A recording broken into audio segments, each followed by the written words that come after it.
Casa da Floresta, capítulo 11. Gaius não entrava nas terras dos Ordoviti há quase 2 anos, quando chegou o terceiro Beltane desde a perda de Eilan. Seu pai não voltou a mencionar o casamento com a filha de Licínios, mas o transferiu para a equipe do governador. Ele passou os últimos 6 meses marchando através da Alba com Agricolá, empenhados no que esperavam ser a pacificação das tribos das planícies. Salteadores como os que tinham matado a família de Bendegide eram um grande mal, mas as tribos ainda livres do norte é que ameaçavam o domínio do império sobre a Britânia. Para um oficial do exército romano, o sofrimento era uma indulgência. Gaius cumpria o seu dever e, se a visão do cabelo louro e dos olhos graves de alguma moça abria velhas feridas, tomava cuidado para chorar sem ser visto. Foi tão bem sucedido que, quando a campanha da Caledônia foi interrompida temporariamente, foi mandado como recompensa para acompanhar um grupo de homens feridos de volta para o quartel-general da Legião em Deva, enquanto os demais trabalhavam na construção de uma nova fortaleza nos planaltos da Caledônia. Foi assim que ele se viu outra vez no sul, trotando pela estrada que levava à colina das donzelas, como um centurião ao seu lado e um destacamento de soldados caminhando atrás. Precisamos de um homem em quem possamos confiar para vigiar o festival, e você é o único neste momento que compreende a língua nativa para passar por um deles.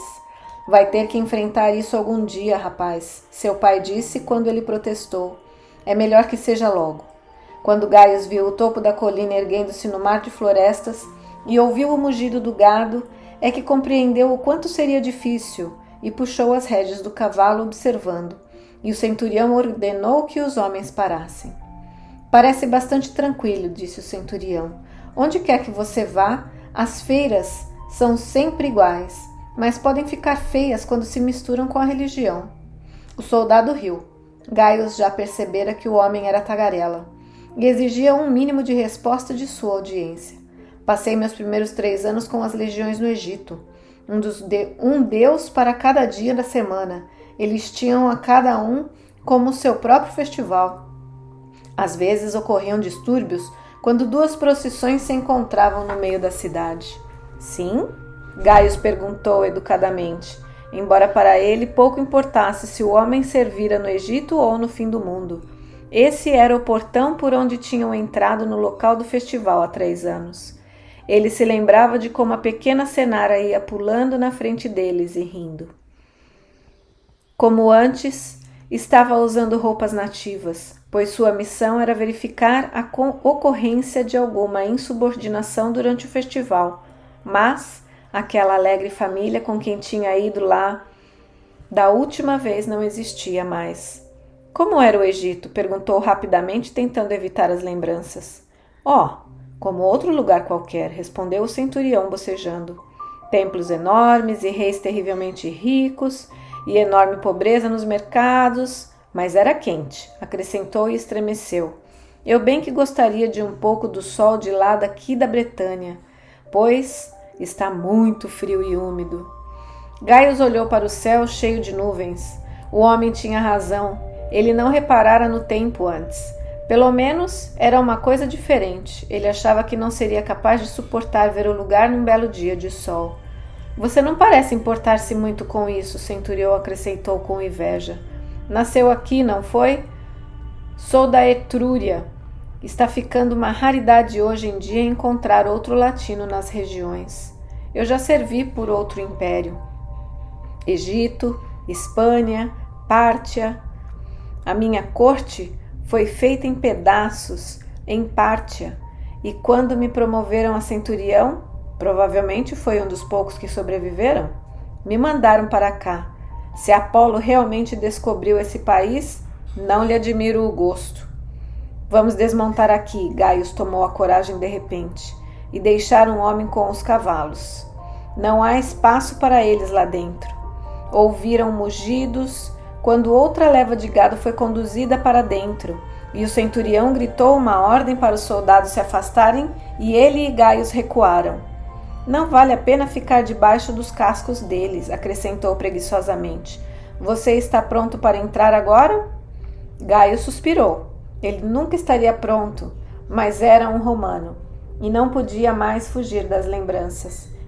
Estremeceu e cobriu a cabeça com uma dobra do manto.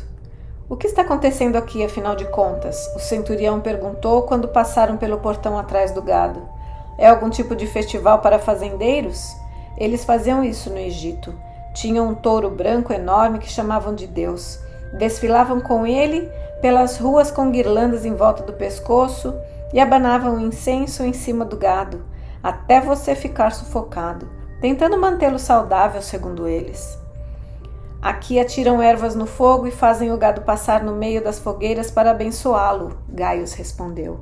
Que coisa engraçada, o modo como as pessoas brigam por causa da religião, quando é tudo a mesma coisa. Acho que são os sacerdotes que causaram todos os problemas. A maioria das pessoas quer apenas uma boa colheita e bebês saudáveis. Tenta apenas sobreviver. Se não é um estouro da boiada, são os sacerdotes discursando para a multidão. São os druidas que comandam o festival? Não exatamente, disse Gaius. Existe uma sacerdotisa, algo assim como uma vestal, que invoca a proteção dos deuses. Por um momento fechou os olhos, vendo mais uma vez aquela figura coberta com um véu estendendo os braços para a lua. É ela que oficia os sacrifícios? Caminhavam devagar em direção à praça central, pois o rebanho ainda estava na frente deles, mugindo ansiosamente e espremendo-se uns contra os outros por causa do ambiente e dos cheiros estranhos. Gaio sacudiu a cabeça. Hoje em dia os druidas ou quem quer que comande o culto deles não sacrificam nada, a não ser flores e frutos. Ouvi dizer que faziam até sacrifícios humanos, afirmou o centurião. Pelos portões de Tártaros, não! Gaius recordou como Elion ficara indignada quando ele fez a mesma pergunta. Na verdade, o festival é muito tranquilo. Estive aqui uma vez e... Oh! Pelas bolas de Calígula, alguém assustou as vacas. O centurião exclamou, espiando à frente deles. Era disso que eu estava com medo. Um homem grandalhão com uma túnica de xadrez derrubara uma lanterna, e as vacas estavam agitadas, mugindo inquietas. Mais adiante, um homem mais velho discursava para a multidão. Mais de 100 pessoas haviam se juntado para ouvir. Gaio se adiantou para escutar. Era para isso que ele estava lá, no caso de alguém usar aquela reunião pacífica para iniciar a rebelião. As pessoas gritavam sua concordância, ignorando a agitação crescente do rebanho. Um rapaz veio correndo com um balde d'água, molhando um dos manifestantes ao passar. O homem se virou, berrando, e a vaca mais próxima lançou a cabeça para cima de um mugido, espetando-a do lado com um chifre retorcido. Oh, Heides! Aconteceu, a boiada vai estourar! Gaius gritou na mesma hora em que uma das vacas da frente saiu galopando desajeitadamente, dando um encontrão no boiadeiro e fazendo-o mergulhar de cabeça no meio da multidão. O orador ainda discursava, mas as pessoas agora gritavam entre si. 2 ou 3 homens caíram, uma mulher gemeu, e então o rebanho inteiro disparou. Uma vaca mugiu, mudando de direção, e Gaius viu uma mancha vermelha em seu chifre. Alguém gritou. Homens, mulheres e crianças se lançaram para trás aos berros. Agora todo mundo empurrava, tentando sair da frente. Em poucos instantes, a praça central era só agitação e barulho. Mães agarravam crianças que choravam e um dos legionários, que não estava acostumado com gado, foi derrubado e caiu urrando. Gaius lutou para manter-se em pé e foi arrastado para longe dos seus homens. Alguém agarrou-lhe o braço. Olha aqui, você parece forte, precisa ajudar-me. A senhora vai cair.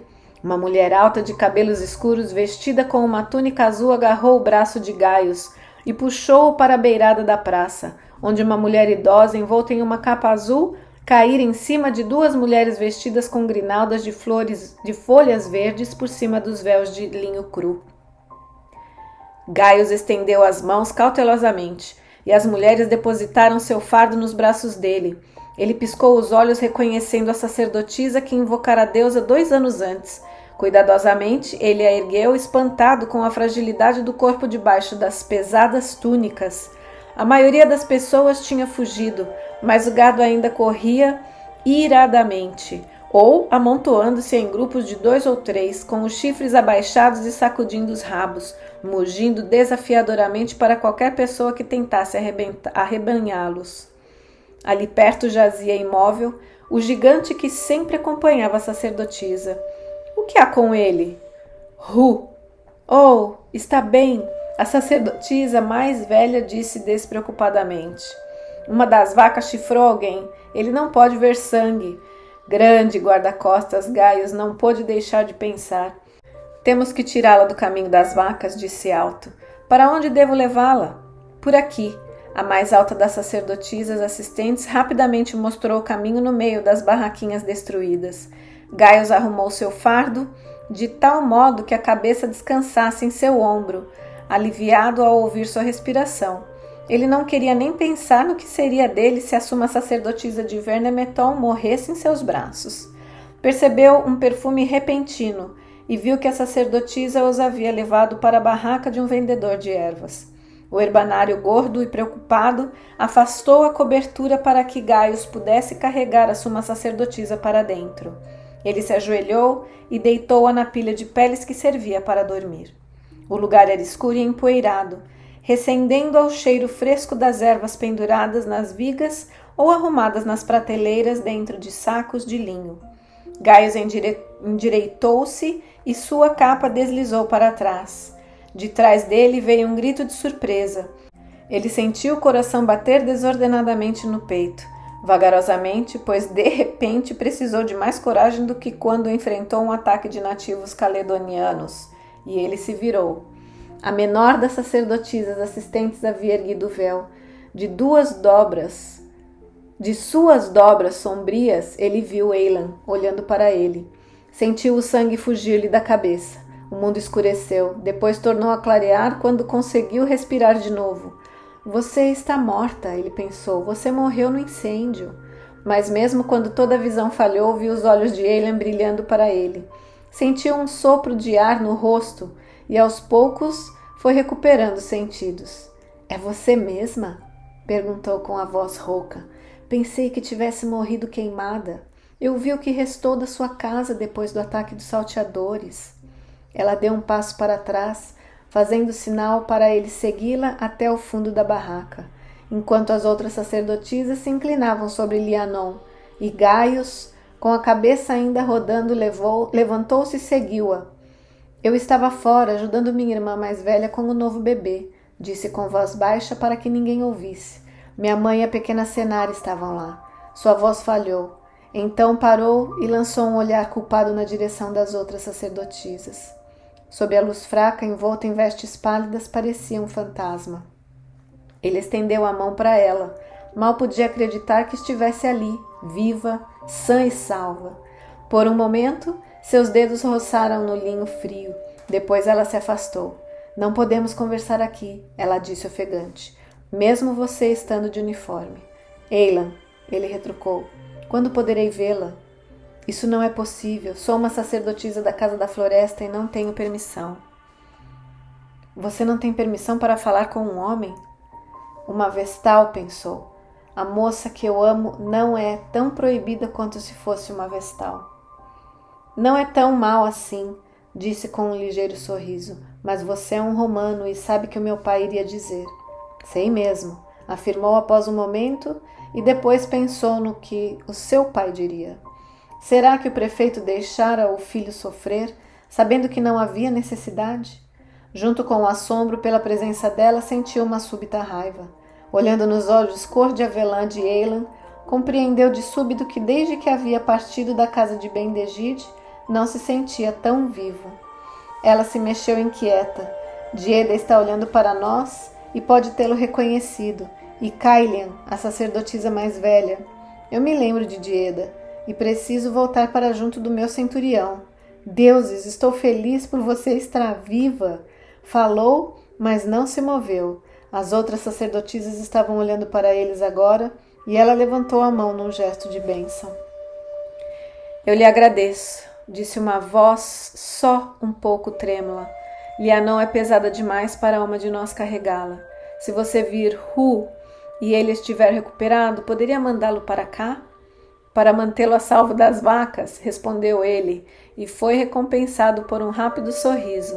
Agora vá. Tenho que ir, concordou. Neste momento, Lianon se mexeu. Uma das mulheres se inclinou e falou com ela suavemente, e ao ouvir aquele tom de voz, ele finalmente compreendeu que Eilan agora era uma sacerdotisa dos druidas. Foi cambaleando até a entrada, e só quando estava lá fora piscando os olhos na luz, é que percebeu que não dera a Deus, nem desejara boa sorte. Será que era feliz na casa da floresta? Ela teria escolhido essa vida ou fora forçada a aceitá-la? Mas a cortina da porta se fechou atrás dele. Ao se afastar, ouviu a voz de Dieda. Eilan, o que conversava com aquele homem? Ele anda como um romano. Não acho, ouviu Eilan dizer lentamente. Ele não usava uniforme. Ele foi mais devagar, espantado com a astúcia dela. Em grande parte fora sua inocência que o havia traído em primeiro lugar. Agora onde diabos tinha ido seu centurião? Ele se forçou a prosseguir. Será que o homem iria contar a Marcelo sobre isso? E o que era mais importante, como Gaius conseguiria ver de novo Eilan? Agora que a tinha encontrado, simplesmente não podia deixá-la ir. Lá atrás, na tenda, Eilan apertou o coração disparado. Parecia quase impossível que as outras sacerdotisas não estivessem ouvindo. Lianon mexeu-se e murmurou. O que aconteceu? Alguém se machucou? Algum tolo assustou o gado e ele disparou, Cailian respondeu. Como foi que cheguei até aqui? Um passante carregou você. Ru desmaiou. O grande idiota, Cailian disse rispidamente. Não, seu salvador já se foi. Eilan abençoou em seu nome. Eilan, ao ouvir isso, pensou que era uma sorte Gaius não estar usando o uniforme romano, e se perguntou por quê. Imaginou como ele ficaria no uniforme das legiões. Bonito, pensou, mas na verdade era bonito de qualquer jeito. Balançou a cabeça, sabendo que não deveria pensar nele dessa maneira. Certamente não ali. Aquela parte da vida dela estava acabada. Primeiro certifique-se de que Ru está bem e depois traga-o aqui, Lianon ordenou. Se houver um estouro da boiada, com certeza não conseguirão juntá-la toda de uma vez e ficaremos aqui pelo resto do dia. Eilan saiu para a luz do sol. Encontrou Ru sentado no chão, semiconsciente, sacudindo a cabeça, tonto. Ah, Santa Senhora, está salva. Se está, não é graças a você, Eilan falou zangada. Ela desmaiou e um passante a carregou para a barraca do vendedor de ervas. Onde está o gado? Eilan olhou em volta, viu que Lianon se enganara. A praça estava cheia de gente reerguendo as barracas e conversando, mas não havia nenhuma vaca à vista. Só os deuses sabem, e talvez os boiadeiros. O gado disparou. Notou que o homem que havia sido chifrado fora levado pelos amigos. Foi por um que chifraram aquele homem. Estavam assustadas, falou rispidamente. Foram os romanos que as assustaram, Ru resmungou, erguendo-se com dificuldade. Chegaram marchando com todo aquele brilho e estrépito. Que diabo os leve? Aliás, por que foi que vieram aqui? Será que acham que a bênção do gado é algum tipo de conspiração? Ele continuou. Não vai haver nenhuma bênção hoje. É melhor que eu carregue a senhora para casa. Como os romanos por aqui, é bem provável que haja alguma confusão, acrescentou resmungando. Não pela primeira vez, Eilan se perguntou por que Lianon tolerava aquele grande paspalhão. Não adiantava de nada como guarda-costas. Eilan não conseguia ver nenhuma utilidade nele. Se algum dia se tornasse sacerdotisa do oráculo, por menos que o desejasse, a primeira coisa que faria seria livrar-se dos serviços daquele idiota. Cerca de um mês depois de Beltane, Eilan foi chamada por Lianon e encontrou-a com um homem que lembrava estranhamente Cynric e uma garotinha de 8 ou 10 anos, com cabelos avermelhados e reflexos dourados. Eilan sorriu para a menina, que olhou para ela timidamente. Lianon disse, Hadron, faz parte da Irmandade do Corvo. Conte você mesmo sua história, Hadron. Não há muito que contar, falou. Tenho um irmão adotivo que se juntou às legiões, nas tropas auxiliares, e ele intercedeu por mim, evitando que eu fosse para as minas de chumbo. Depois de sua intervenção, o castigo foi retirado e minha vida poupada, e então me deram apenas 10 anos de exílio de qualquer possessão romana. Agora tenho de ir para o norte e não posso levar uma criança para o lugar aonde eu vou. E qual é o problema? Elan sabia que Lianon tinha autoridade suficiente para acolher a menina na casa da floresta sem consultar ninguém. O fato de ela não ter feito isto significava que havia alguma dificuldade. Ela me parece pequena demais para ficar conosco, Lianon disse, franzindo a testa. Eu não sei o que dizer a ele. Se é só isso, respondeu Elan, eu teria o prazer em ficar com ela, até que possa ser mandada para a adoção. Ou existe algum parente que possa tomar conta dela? Não existe ninguém, respondeu o homem. Minha mulher era romana e sei muito pouco a respeito dos parentes dela. Então sua filha é meio romana? Você não pode mandá-la para os parentes de sua mulher? Lianon perguntou. O homem respondeu sombriamente. Minha mulher brigou com os parentes para casar comigo. Ela me implorou no seu leito de morte para não deixar que sua filha caísse nas mãos deles. Achei que se pudesse deixá-la aos cuidados das sacerdotisas... Lianon foi dura. Nós não somos um refúgio de órfãos, mas é possível abrir uma exceção para alguém da Irmandade do Corvo. Elan olhou para a menina e pensou na sua irmã, que havia morrido nas mãos dos salteadores 3 anos antes. Se Senara estivesse viva, quem estaria cuidando dela? Ela esperou poder cuidar do bebê de Mielin, como uma espécie de substituto de sua irmã, mas a sacerdotisa abortou o filho do rei do ano. Eu gostaria de tomar conta dela, Lianon. Foi por isso que a chamei. Você ainda não está presa a obrigações muito severas aqui, Lianon respondeu. No entanto, isto está fora das exigências normais. Mas, se estiver disposta, eu a encarregarei desta pequena refugiada. Ela parou e perguntou a Hadron. Como é o nome dela? Minha mulher chamou-a de Valéria, minha senhora. Lianon fechou a cara. Este é um nome romano, mas não pode ser chamada assim aqui. Minha mulher renunciou a todos os seus parentes para se casar comigo, disse Hadron. O mínimo que eu podia fazer era deixá-la dar o seu nome de família à filha. Mesmo assim, precisa ter um novo nome se for morar aqui, Lianon retrucou. Elan, você pode dar-lhe um nome? Elan olhou para a menina, que a encarava com os olhos assustados. Ela tinha perdido quase tudo. Agora ia perder o pai e até o nome. Elan disse docemente. Com a sua licença, eu a chamarei de Senara.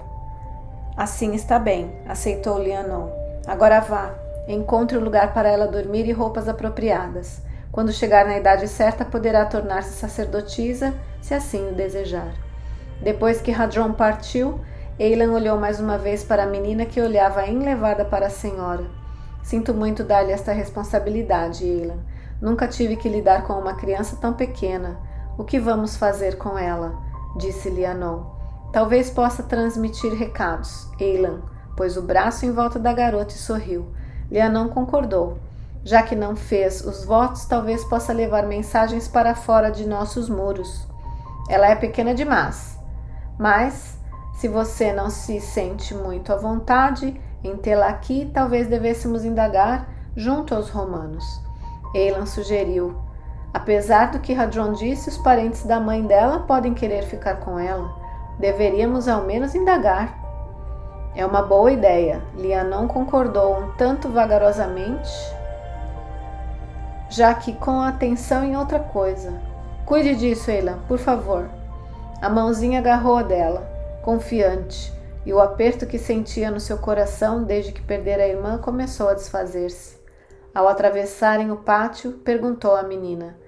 Você não está triste de ser chamada de Senara? Era o nome da minha irmã. Nem um pouco, a menina respondeu. Onde está sua irmã? Morreu? Ou está morta, ou foi levada para além-mar, Elan respondeu. Infelizmente não sei. E então ela se perguntou por que não tinha pedido a Kylian para dizer alguma coisa a respeito do destino da sua irmã e de sua mãe quando estavam consultando o cristal. Seria talvez porque preferia Pensar em Senara morta em paz do que vivendo na escravidão? Olhou para a menina, procurando algum sinal do seu sangue romano, e pensou em Gaius. Como filho do prefeito, podia descobrir alguma coisa antes que Valéria se tornasse Senara para sempre. Tinha a obrigação de pelo menos tentar. Enquanto Eilan mostrava a sua protegida onde iria dormir e procurava uma túnica de linho que pudesse ser encurtada para ela usar, se viu pensando em Gaius tanto quanto na menina. Onde estaria agora? Estaria pensando nela com a mesma ansiedade com que ela o fazia? Será que colocar algum feitiço nela, não só para que não conseguisse, como também não quisesse pensar em mais nada? Ela suspirou, lembrando-se da força da voz dele, da beleza do seu rosto e do seu corpo, do ligeiro sotaque com que pronunciava seu nome, do seu beijo prolongado nas fogueiras de Beltane. Na época, não compreendi perfeitamente o que ele desejava de mim, ela pensou. Eu era jovem demais para saber, ou me importar, mas agora sou mais velha e estou começando a entender. O que foi que joguei fora? Veio-lhe então este pensamento. Para o resto da vida terei de viver sem amor, até ser velha e solitária como Lianô? A quem ela podia perguntar? A quem contar? Dieda entenderia, mas, separada do seu amado, não iria demonstrar muita simpatia. Caelian, maltratada e sem amor tão jovem, ficaria zangada. E se Caelian não era capaz de entender, como esperar que outra pessoa lá de dentro o fosse? Não havia ninguém a quem pudesse descrever o anseio em seu coração, de vê-lo uma vez mais, mesmo que depois nunca mais pusesse os olhos nele. Na manhã seguinte, enquanto partia pão e queijo para Senara, ela perguntou: Você se lembra de alguma coisa sobre os seus parentes na cidade romana? Eles não estão na cidade, Eilan. Acho que o irmão da minha mãe era uma espécie de funcionário romano, escrevia as cartas para o prefeito do acampamento e outras coisas assim. Realmente? Eilan olhou para ela. Sem dúvida os deuses estavam sorrindo, pois esse homem devia ser o secretário do pai de Gaius. Pensou por um momento em contar à menina, mas depois de pensar um pouco, resolveu não dizer nada. Se uma sacerdotisa da Casa da Floresta fosse encontrada na companhia de um romano, mesmo em seus motivos fossem inocentes, isto significaria aborrecimento para quem estivesse envolvido. E será que eles eram assim, tão inocentes?